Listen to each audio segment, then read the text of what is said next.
ఈ ఉదయకాలంలోకి ఏర్పాటు చేయబడిన దేవుని వాక్యము లూకా సువార్త 22వ అధ్యాయము. లూకా సువార్త 22వ అధ్యాయము 39వ వచనం నుంచి 42వ వచనం వరకు మనం చదువుదాం. 39 నుంచి 42 వరకు. తరువాత ఆయన బయలుదేరి తన వాడుక చొప్పున ఒలీవల కొండకు వెళ్ళగా శిష్యులను ఆయన వెంట వెళ్ళిరి. ఆ చోట చేరి ఆయన వారితో, మీరు శోధనలో ప్రవేశింపకూడనట్లు ప్రార్థన చేయడని చెప్పి వారి యొద్ద నుండి రాతివేత దూరం వెళ్ళి మోకాళ్ళూని, తండ్రి, ఈ గిన్నె నా యొద్ద నుండి తొలగించుటకు నీ చిత్తమైతే తొలగించుము, అయినను నా ఇష్టం కాదు, నీ చిత్తమే సిద్ధించును గాక అని ప్రార్థించాను. దేవుని నామానికి మహిమ కలుగును గాక. మరి ప్రభు అయిన యేసు కల్వారి శిలువలో అప్పగించుకుంటున్నటువంటి ఆ కఠినమైన సమయం, ఆయనను మరి ఆ ఒలీవల కొండ యొద్ద ఉన్నటువంటి గెత్సేమనే తోటలో ఆయనను బంధించుటకు ఇంకొంతసేపట్లో మరి రోమా సైనికులు రానే ఉన్నారు. ఆ సమయంలో ప్రభు అయిన యేసు చేస్తున్నటువంటి ఒక అద్భుతమైన ప్రార్థన మనము ఇక్కడ చదువుతూ ఉన్నాం. మరి సమస్తము ఎరిగినటువంటి ప్రభువు మరి తన తండ్రితో ఈ మాటలు చెప్తున్నాడు. తండ్రి, ఈ గిన్నె నా యొద్ద నుంచి తొలగించుటకు నీ చిత్తమైతే మరి తొలగించండి, అయినా నా ఇష్టం కాదు, నీ చిత్తం నెరవేర్చండి అని చెప్తున్నాడు. హల్లెలూయా. దేవుని నామానికి మహిమ కలుగును గాక. చూడండి, ప్రభు అయిన యేసు తండ్రి చిత్తాన్ని నెరవేర్చడానికి నేను ఈ లోకానికి వచ్చానని చెప్పాడు. మరి తండ్రి చిత్తాన్ని నెరవేర్చుట నాకు భోజనము పానమై ఉన్నది అని సెలవిచ్చాడు. మరి తండ్రి చిత్తాన్ని నేను నెరవేరుస్తున్నందువల్ల ఆయన నన్ను విడిచిపెట్టలేదు అని చెప్పి అన్నారు. సో అనేక సార్లు ప్రభు అయిన యేసు, నేను తండ్రి చిత్తానుసారంగా జీవిస్తూ ఉన్నాను, తండ్రిని మహిమపరిచే విధంగా ఆయన చిత్తాన్ని నేను నెరవేరుస్తూ ఉన్నానని ప్రకటించినటువంటి ప్రభువు తన జీవితంలో ఒక కఠినమైన పరిస్థితిలోకి వస్తున్నాడు. ఎందుకొరకు? తండ్రి చిత్తాన్ని నెరవేర్చుట కొరకు. హల్లెలూయా. తను ఏదో ఒక శోధనలో ఇరుక్కున్నప్పుడు ఇబ్బందికరమైన పరిస్థితిలో అక్కడ రావడం లేదు, కానీ తండ్రి చిత్తం నెరవేర్చేందుకు ఒక కఠినమైన పరిస్థితిని యేసు ఎదుర్కొంటున్నాడు. మరి ఆ కఠినమైన పరిస్థితిలో కూడా మరి ఎటువంటి పరిస్థితి అది? ప్రాణం పెట్టాల్సినటువంటి పరిస్థితి, ప్రాణమే అప్పగించాల్సినటువంటి పరిస్థితి. మరి ఆ సమయంలో, లేదయ్యా, నేను ప్రాణం పెట్టలేను, నా వల్ల కాదు, మరి ఇంకొకరిని ఎవరినైనా ఆ స్థానంలో పెట్టేసి అనే మాట ప్రభువు చెప్పడం లేదు. ప్రభు అక్కడ నీ చిత్తమైతే ఈ గిన్నెను తొలగించు అని ప్రార్థిస్తున్నాడు. ఇది చాలా అద్భుతమైన ప్రార్థన. మన జీవితంలో కూడా చాలాసార్లు తండ్రి చిత్తాన్ని నెరవేర్చడానికి శోధన ఎదుర్కొంటాం, పోరాటం ఎదుర్కొంటాం. మన ప్రాణమే పెట్టాల్సినటువంటి పరిస్థితి కూడా రావచ్చు. మన ప్రాణాన్ని బలిగా అర్పించాల్సినటువంటి పరిస్థితి రావచ్చు. మరి అటువంటి పరిస్థితిలో మనము తండ్రి చిత్తాన్ని నెరవేరుస్తున్నామా అని మనల్ని ప్రశ్నించుకోవాలి. కొంతమంది చిన్న చిన్న విషయాలకే దేవుని చిత్తానికి లోబడరు. దేవుడు ఇది చెయ్యొద్దు అంటే అదే చేస్తారు. దేవుడు నాకు లోబడు ఈ విషయంలో అన్నప్పుడు ఎదురు తిరుగుతారు. దేవుని చిత్తానికి విరోధముగా ప్రవర్తిస్తారు, విరోధంగా ఆలోచిస్తారు, విరోధముగా జీవిస్తూ ఉంటారు. మరి దేవుని చిత్తాన్ని మనము ఎంతవరకు నెరవేర్చడానికి సిద్ధంగా ఉన్నాం? ప్రభు అయిన యేసు మరణం వరకు సిద్ధంగా ఉన్నాడట. మరణించే పరిస్థితిలో కూడా, అయ్యా, నీ చిత్తమైతేనే ఈ మరణాన్ని దూరం చేయి, అయినా నేను మరణించేది నీ చిత్తమైతే ఆ మరణానికి నన్ను నేను అప్పగించుకుంటున్నాను. హల్లెలూయా. దేవుని నామానికి మహిమ కలుగును గాక. చూడండి, దేవుని చిత్త ప్రకారంగా జీవించుట అనేది కొన్నిసార్లు మన జీవితాన్ని వెలగా అడుగుతుంది. మనం దాని కొరకు మనల్ని మనం అప్పగించుకోవాల్సిన పరిస్థితి వస్తుంది. దేవుణ్ణి సంతోషపెట్టే విధంగా జీవించడం చిన్న విషయం కాదు. దేవుణ్ణి సంతోషపెడుతున్నట్టు నటిస్తూ జీవించడం చాలా ఈజీ. దేవుణ్ణి సంతోషపెడుతున్నారనే ఒక భ్రమలో మనం జీవించడం చాలా ఈజీగా ఉంటుంది. అది కానీ ప్రతి క్షణం నేను తండ్రిని సంతోషపెట్టే విధంగానే ప్రవర్తిస్తున్నానా? తండ్రిని సంతోషపెట్టే జీవితంలో నేను నా యొక్క ఆశలను, నా యొక్క బలహీనతలను, నా పరిస్థితులను, నేను ఏవైతే నావి అనుకుంటున్నవి వదిలేసుకోవాల్సిన పరిస్థితులు వచ్చినప్పుడు, నాది అనుకునే ప్రాణమే పెట్టవలసినటువంటి పరిస్థితి వచ్చినప్పుడు నేను దానికి సిద్ధమా? లేదా కాంప్రమైజ్ అయిపోయి లైఫ్లో బ్రతుకుతున్నామా? కొన్ని విషయాల్లో, చాలా విషయాల్లో కాంప్రమైజ్ అయిపోతారు. ఏముందిలే అనే ఆలోచనతో, పర్వాలేదులే ఈసారి తండ్రి చిత్త ప్రకారంగా జీవించకుండా ఉంటే సరిపోద్ది, నా ఇష్ట ప్రకారంగా మొదట నా పనులన్నీ చూసుకొని, నా పరిస్థితులన్నీ గమనించుకొని, అవకాశం ఉంటే తండ్రి చిత్తం, లేకపోతే నన్ను క్షమించు ప్రభువా అంటే క్షమించే దేవుడు ఒకడున్నాడు కదా, ఆయన నన్ను క్షమిస్తాడులే అని అనుకుంటున్నామా? తండ్రిని సంతోషపెట్టే జీవితము మనము జీవించాలని దేవుడు కోరుకుంటున్నాడు. హల్లెలూయా. అందుకే కీర్తనాకారుడు దావీదు ఒక ప్రార్థన చేస్తాడు. 143వ కీర్తన 10వ వచనం. 143వ కీర్తన 10వ వచనంలో, నీవే నా దేవుడవు, నీ చిత్తానుసారంగా ప్రవర్తించుటకు నాకు నేర్పుము. హల్లెలూయా. ఆయన అంటున్నాడు, నాకు నేర్పించయ్యా నేను ఎలా జీవించాలి. ముఖ్యంగా దేవుని చిత్త ప్రకారంగా జీవించడం ఎలా, నా ఇష్ట ప్రకారంగా జీవించడం నాకు నేర్పించు అనే ప్రార్థన ఆయన చేయడం లేదు. దేవుని చిత్త ప్రకారంగా జీవించడం నాకు నేర్పించు. ప్రతి క్షణం దేవుని చిత్త ప్రకారంగా నేను ప్రవర్తిస్తున్నానా? దేవుని చిత్త ప్రకారంగా ఈ పని చేస్తున్నానా? నేను ఈ పని చేయడం వల్ల దేవునికి సంతోషం కలుగుతుందా, ఆయనను దుఃఖపరుస్తున్నానా అనేది మనము ప్రశ్నించుకోవాలి. అట్టి ప్రశ్న నీ హృదయంలో, నీ మనస్సాక్షి నీతో మాట్లాడుతూ ఉండగా మనము దానికి లోబడేందుకు సిద్ధపడాలి. ప్రభు అయిన యేసు ప్రాణం పెట్టాల్సిన పరిస్థితి అది. ప్రాణం పెట్టాల్సిన పరిస్థితిలో లేదు, నేను మరణించడానికి నేను ఒప్పుకోను, నాకు తెలుసు ఎంత భయంకరంగా నేను హింసించబడబోతున్నాను, నన్ను నా శరీరము చీల్చబోతున్నారు, నా ఎముకలు బయట కనబడబోతున్నాయి, చేతులు కాళ్ళలో మేకులు కొట్టబోతున్నారు, నా రక్తమంతా ధారలై ఏరులై పారబోతుంది, ఇవంతా నా కళ్ళ ముందు కనిపిస్తున్నాయి, అయ్యో నాకు అక్కర్లేదు, నీ చిత్తం నేను చేయలేను అనే ప్రార్థన యేసయ్య అక్కడ చేయలేదు. మనం చిన్న చిన్న విషయాలకి మనము సులువుగా అబద్ధాలు ఆడుతుంటాం. చిన్న చిన్న విషయంలోనే తప్పిపోతుంటాం. చిన్న చిన్న వాటికే దేవుణ్ణి వదులుకుంటుంటాం. మరి మనం ఆ విధంగా ఉన్నప్పుడు దేవుణ్ణి సంతోషపెడుతున్నామా? తండ్రి చిత్తానుసారంగా మనం జీవిస్తున్నామా? మరి గలతీయులకు రాసిన పత్రిక 1వ అధ్యాయం, గలతీ 1వ అధ్యాయము 4వ వచనాన్ని మనము చదువుదాం.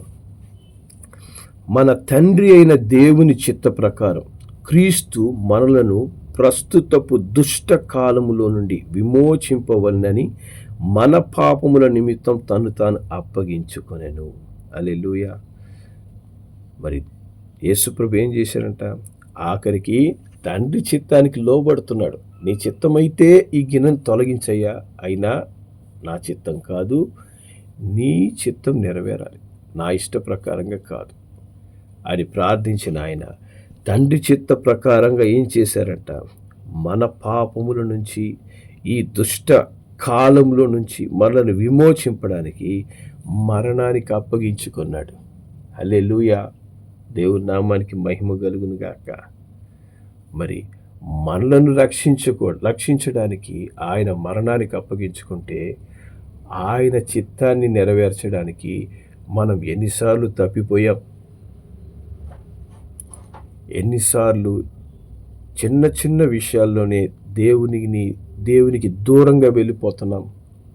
దేవుడు ఇది చెయ్యొద్దు అన్నప్పుడు ఎన్ని పనులు మనం చేస్తూ ఉంటాం. ఆయన హృదయాన్ని ఎన్నిసార్లు గాయపరుస్తూ ఉంటాం. యేసు ప్రభు ఒక మాట అంటాడు.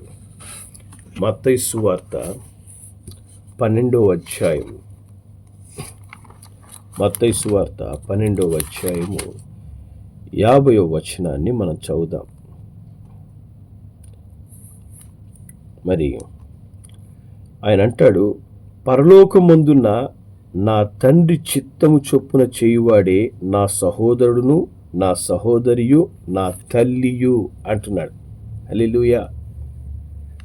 పరలోకమందున నా తండ్రి చిత్త ప్రకారంగా ఎవరు జీవిస్తారో అతడే నా సహోదరుడు, అతడే నా సహోదరి, అతడే నా తల్లి. ఇది ఏ సమయంలో చెప్తున్నాడు తెలిసిన? ఆయన్ని కలవడానికి మరి 46వ వచనం చెప్తుంది, ఆయన తల్లి, సహోదరులు వీళ్ళంతా వచ్చినారట యేసయ్యను కలవడానికి. ఇదో నిన్ను కలవడానికి వీళ్ళంతా వచ్చినారయ్యా, నీతో మాట్లాడాలంట. నీ తల్లి, నీ సహోదరులు, నీ సహోదరులు వీళ్ళంతా వచ్చున్నారు అని యేసయ్యకు చెప్తుంటే, తండ్రి చిత్త ప్రకారంగా ఎవరైతే జీవిస్తారో వాళ్ళు మట్టుకే నా సహోదరులు, నా సహోదరులు, నా తల్లి. హల్లెలూయా. అట్లా కాకుండా జీవించే వాళ్ళు నా వాళ్ళు కాదంటున్నారు. మరి అలాంటప్పుడు మనము గుండె మీద చేయి వేసుకొని చెప్పగలమా? నేను యేసు సంబంధిని, నేను ఆయన చిత్త ప్రకారంగా సంపూర్ణంగా జీవిస్తున్నాను కాబట్టి నన్ను చూసినప్పుడు నేను నీతో మాట్లాడను అని యేసయ్య అనడు. నా సహోదరుడా, నా సహోదరి, నా తల్లి, నా తండ్రి అంటూ నాతో మాట్లాడడానికి నా దగ్గరకు పరిగెత్తుకుని వస్తాడు, నాతో మాట్లాడతాడు, నన్ను చేర్చుకుంటాడు అనే కాన్ఫిడెన్స్ మనలో ఉందా? అంత ధైర్యంగా మనం చెప్పగలమా? ఎందుకు చెప్పలేకపోతున్నాం? ఎందుకంటే తండ్రి చిత్తాన్ని చాలాసార్లు మనం నెరవేర్చడం లేదు. తండ్రి నువ్వు ఈ సమయంలో ప్రార్థించు అన్నప్పుడు మనం ప్రార్థన చేయడానికి టైం లేదు. ఈ సమయంలో నువ్వు దేవుని మందిరంలో కనబడాలి అన్నప్పుడు నా కార్యక్రమాలు నాకున్నాయి, నా సమయాలు నాకున్నప్పుడు ఈరోజు నేను సెలవు పెడుతున్నాను. ఇంకేదైనా దేవుడు ఈ వ్యక్తికి నీవు సువార్త ప్రకటించు, ఈ వ్యక్తి కొరకు ప్రార్థన చేయి, ఇప్పుడు నువ్వు దేవుని వాక్యం చదువు, నేను నీతో మాట్లాడాలనుకుంటున్నాను, నాకు టైం లేదు. ఎన్నిసార్లు మనం దాటేసి ఉంటాం? తండ్రి చిత్తాన్ని మనము నెరవేరుస్తున్నామా? ఈ విధంగా నువ్వు మోసం చేయకూడదు, ఈ విధంగా నువ్వు అబద్ధాలు చెప్పకూడదు, ఇతరులను దుఃఖపరిచే విధంగా నువ్వు ప్రవర్తించకూడదు, నీ వల్ల ఇతరులను గాయపరచబడకూడదు అని మనతో మాట్లాడుతున్నప్పుడు మనం ఎన్నిసార్లు తిరగబడి ఉంటాం? మరి అప్పుడు యేసు ప్రభు తన తల్లి, తన సహోదరులు వచ్చినప్పుడే వాళ్ళు కాదు, దేవుని చిత్త ప్రకారం జీవించే వాళ్ళే నా సహోదరుడు, నా తల్లి, నా సహోదరులు అనంటే మరి మన పరిస్థితి ఎక్కడుంది? ఆయన కన్న తల్లిని ఆయన పక్కన పెట్టేశాడు. వీళ్ళు కాదు, దేవుని చిత్తంలో జీవించే వాళ్ళే అని. అప్పుడు మన స్థానం ఎక్కడుంటుంది దేవుని దగ్గర? మనం వెన్నుపోటు పొడిచిన వారంలాగా మనం ప్రవర్తిస్తుంటే మనల్ని చూసి నా ప్రియ సహోదరుడా, నా ప్రాణ స్నేహితుడా, నా సహోదరి రండి అని మనల్ని పిలుస్తాడా?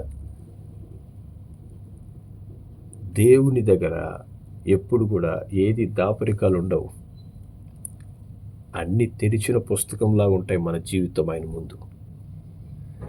ఆయన దగ్గర నేను చేయలేదు, నేను అట్లా అనలేదు, ఆ విధంగా జీవించలేదు, అది నాకు తెలియదు అన్నప్పుడు దేవుడు దానికన్నిటికీ ఓకే అనే మాట అనడు. ప్రతి దానికి, ప్రతి క్రియకు తగిన ప్రతిఫలం దేవుడిస్తాడంట. ప్రతి క్రియకు. దేవుని బిడ్డలైన మనము యేసు ప్రభు ఏ విధంగా మరణానికి అప్పగించుకోవడానికి కూడా తండ్రి చిత్తం నేను నెరవేర్చాలి, తండ్రి చిత్తాన్ని నెరవేర్చుటకు మరణానికైనా నేను సిద్ధమే అంటూ ఆయన ఎవరి కోసం మరణించాడు? నీ కోసం, నా కోసం మరణించాడు. మన కోసం ఆయన తను తాను అప్పగించుకున్నాడు. ఆయన చేసిన పాపాలకు కాదు. మరి అలాంటప్పుడు మనము ఏ విధంగా తండ్రి చిత్తానికి మనల్ని అప్పగించుకుంటున్నాం? హల్లెలూయా. ఎఫెసీలకు రాసిన పత్రిక 6వ అధ్యాయం 6-7 వచనాలు మనం చదువుదాం. ఎఫెసీ 6:6-7. మనుష్యులను సంతోషపెట్టువారు చేయునట్లు కంటికి కనబడుటకే కాక క్రీస్తు దాసులమని ఎరిగి దేవుని చిత్తమును మనఃపూర్వకముగా జరిగించుచు మనుషులకు చేసినట్లు కాక ప్రభువుకు చేసినట్లే ఇష్టపూర్వకంగా సేవ చేయండి. హల్లెలూయా. క్రైస్తవ జీవితం అనేది ప్రతి క్షణము చేసే దేవుని సేవ. చర్చికి వచ్చినప్పుడు మట్టుకే కూర్చొని చప్పట్లు కొట్టి పాట పాడడం దేవుని సేవ కాదు. మనము జీవించే ప్రతి క్షణము దేవుని సేవ చేస్తున్నాం. కొంతమంది 40 రోజులు మాలేసుకొని మరి ఆ కొండలు ఈ కొండలు ఎక్కుతుంటారు. మనం 40 రోజులు నిష్ట కాదు ఇది. బ్రతికినంత కాలం మనము క్రీస్తు అనేటువంటి మాలను వేసుకున్నాం. బ్రతికినంత కాలం క్రీస్తు కొరకు మనల్ని అర్పించుకొని ఉన్నాం. హల్లెలూయా. కాబట్టి బ్రతికినంత కాలము మనం ఆయన సేవ చేయాలంట. బ్రతికినంత కాలం నువ్వు ఎంతకాలం జీవిస్తావో అంతకాలం నువ్వు దేవుని సేవలోనే ఉండాలి. 40 రోజులు ఉంటాను, తర్వాత నా లోకానుసారంగా నేను బ్రతుకుతాను, ఆదివారం నేను మందిరంలో ఒక రకంగా ఉంటాను, సోమవారం నుంచి శనివారం దాకా ఇంకొక రకంగా నేను ఉంటాను అనుకోవడానికి మనల్ని అట్టి జీవితానికి దేవుడు మనల్ని పిలవలేదు. బ్రతికినంతకాలం దేవుని సేవ నువ్వు చేయాలి. హల్లెలూయా. ప్రతి ఒక్కరు, దైవజనులు మట్టుకే కాదు, ఇక్కడ ప్రతి ఒక్కరి గురించి దేవుడు చెప్తున్నాడు. ఎట్లా మనం చేయాలంట? మనుషులకు చేసినట్లు కాక ప్రభువుకు చేసినట్లు ఇష్టపూర్వకంగా చేయాలంట. హల్లెలూయా. కష్టపూర్వకంగా కాదు, ఇష్టముతో మనం ఏం చేయాలి? మనుషులను 6వ వచనం చెప్తుంది, మనుషులను సంతోషపెట్టువారు చేయనట్లు కంటికి కనపడడానికి చేయకూడదు మన పనులు. చాలామంది చేస్తుంటారు కొన్ని పనులు. ఎలా చేస్తారంటే మనుషులు కనబడేటప్పుడు చాలా భయభక్తులుగా ప్రార్థనాపూర్వకంగా స్తోత్రం హల్లెలూయా అంటారు. ఆ తర్వాత వారి నోటి నిండా కావలసిన బూతులు, ఇష్టానుసారమైన మాటలు, లోకానుసారమైన క్రియలతో నింపబడిపోయి ఉంటాయి వాళ్ళ జీవితాలు. మనుష్యులకు కనబడినట్లు మనము నటించడం కాదు. దేవుడు అంటున్నాడు, ఇక్కడ వాక్యం చెప్తుంది, క్రీస్తు దాసులమని ఎరిగి దేవుని చిత్తాన్ని మనఃపూర్వకంగా, అంటే చాలా ఇష్టపూర్వకంగా, హృదయపూర్వకంగా మనం బ్రతికినంత కాలం సేవ చేయాలి. హల్లెలూయా. నువ్వు చేసే సేవ అనేది దేవుడు గమనిస్తూ ఉంటాడు. కాబట్టి మనఃపూర్వకంగా దేవుని చిత్తాన్ని మనం నెరవేర్చాలంట. అయ్యా, ఈ పని చేసేటప్పుడు దేవుని చిత్త ప్రకారంగా నేను చేస్తున్నానా? ఈ పని దేవుని సంతోషపరుస్తుందా? ఈ ప్రవర్తన దేవునికి మహిమకరంగా ఉందా అంటూ ప్రతిసారి మనల్ని చెక్ చేసుకోవాలి. హల్లెలూయా. ప్రభు అయిన యేసు తన జీవిత కాలమంతా కూడా తండ్రి చిత్తాన్ని నెరవేర్చడానికే బ్రతికాడు. నా ఇష్టాన్ని నెరవేర్చుకోవడానికి నేను రాలేదు అని ఒక మాట చెప్పాడు. హల్లెలూయా. నేను తండ్రి చిత్తాన్ని నెరవేర్చడానికే బ్రతుకుతున్నాను అంటున్నాడు. అట్టని చెప్పి మనము మన కుటుంబాన్ని వదిలిపెట్టి హిమాలయాలకు ఎక్కడికో వెళ్ళిపోమని చెప్పి దేవుడు చెప్పడం లేదు. మన కుటుంబంతో ఉంటూ తండ్రి చిత్తాన్ని మనం నెరవేర్చాలి. మన ఉద్యోగాలు చేస్తూ తండ్రి చిత్తాన్ని నెరవేర్చాలి. మనం చదువుకుంటూ తండ్రి చిత్తాన్ని నెరవేర్చాలి. ప్రతి స్థలంలో కూడా యేసు ప్రభు తండ్రి చిత్తాన్ని నెరవేర్చాడు. మనవలే ఆయన జీవించాడు, మనవలే శోధించబడ్డాడు, మనవలే ఆయన పుట్టుక నుంచి 33.5 సంవత్సరం ఆయన జీవించాడు. అక్కడ ప్రతి స్థలంలో కూడా తండ్రి చిత్తాన్ని నెరవేర్చాడు. హల్లెలూయా. మరి నీ పరిస్థితి, నా పరిస్థితి ఏంటి? ఆయన ఒకటే మాట చెప్తున్నాడు, తండ్రి చిత్త ప్రకారం జీవించేవాడే నా సహోదరుడు, నా సహోదరి, నా తల్లి. కాబట్టి మనను లోకము బ్రదర్, సిస్టర్, అమ్మ, ప్రైజ్ ది లార్డ్, తల్లి అని చెప్పి మనందరూ లోకం పిలుస్తుందేమో, కానీ దేవుడు ఏమంటాడని మనం చూసుకోవాలి. దేవుని చిత్తం నెరవేర్చినప్పుడే దేవుడు మనల్ని ఆ విధంగా పిలుస్తాడు. ప్రభువు చేత పిలిపించుకోవాలంటే మనం మనుషుల్ని సంతోషపెట్టినట్టు చేయాల్సిన అవసరం లేదు. దేవుని సంతోషపెట్టినట్లు ఇష్టపూర్వకంగా జీవితకాలం అంతా ఆయన సేవలో మనం తరించాలి. హల్లెలూయా. ఇది 40 రోజులు లేకపోతే 10 రోజులు మనం చేసే ప్రార్థన కాదు. జీవితకాలం క్రీస్తు కొరకు జీవించాల్సిన జీవితం. ఇది ప్రభువుతో నువ్వు నడిచినప్పుడు ఇది నీకు ఎంతో ఆనందాన్ని, ఎంతో సంతోషాన్ని కలగజేస్తుంది. క్రీస్తుతో జీవించడము కఠినమైనది కాదు, నా కాడి ఎంతో సులువైనది అన్నాడు. కాబట్టి అది ఎంతో సులువైనది. ప్రభువులో నువ్వు ఆనందిస్తూ ప్రభు వెంట నువ్వు నడవగలిగినప్పుడు ప్రభు నీ జీవితం ద్వారా మహిమ పొందుకుంటాడు. హల్లెలూయా. కనుక ఈరోజు ఒక నిర్ణయం తీసుకోనండి. ప్రభు అయిన యేసు మరి గెత్సెమనే తోటలో ప్రార్థన చేస్తున్నాడు, నీ చిత్తం నెరవేర్చేందుకు నాకు సహాయం చెయ్యి. హల్లెలూయా. ఎంత కఠినమైన పరిస్థితిలో నేనున్నా కూడా తండ్రి చిత్తానికి నన్ను అప్పగించుకోవడం నాకు నేర్పించండి అని తండ్రి చిత్తానికి అప్పగించుకోండి.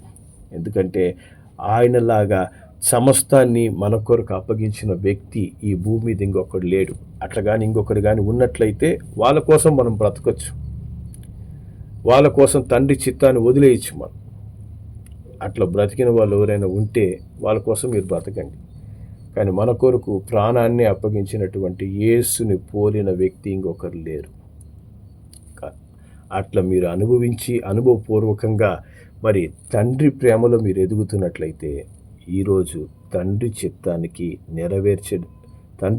నెరవేర్చేందుకు అప్పగించుకుందాం. అట్టి సేవ మనం జీవితకాలం చేయాలి. దేవుడు అట్టి కృప మనకు అనుగ్రహించును గాక. ప్రార్థన చేద్దాం. ప్రేమగల మా తండ్రి, పరిశుద్ధుడానికి వందనాలయ్యా. తండ్రి, నీ చిత్తమైతేనే ఈ గిన్నెను నా యొద్ద నుంచి తొలగించు.